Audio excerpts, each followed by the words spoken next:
ফুলটো স্মেল ল'লে মানে গম পাব যে ফুলৰ পৰা নাৰিকল নিচিনা গোন্ধ ৰখিছিল sister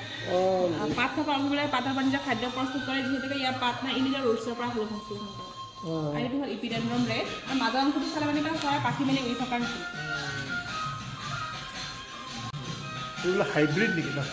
red and green green কালাৰটো বহুত ৰেয়াৰ হয় চাগে বহুত কম দেখিবলৈ পোৱা যায় ফুলৰ ভিতৰত গ্ৰীণ কালাৰটো ইমান ডাঙৰ এইখিনি পাহাৰ অঞ্চলত বেছি পাহাৰত ইয়াৰ ফুলখিনি কিন্তু নহয় এই পেটেলছখিনি পাত খোৱাৰ কাৰণে এনেকুৱা কেন অৰ্কিড বুলিও কোৱা হয় চুগাৰ কেনেলৰ এই মাটি হয়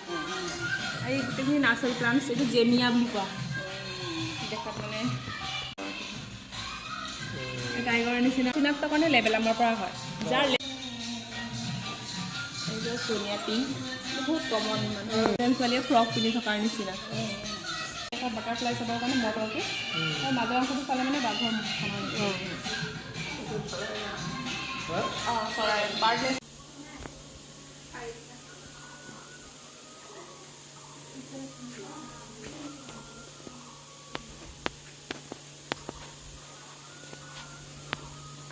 এইটোৱে দিয়া না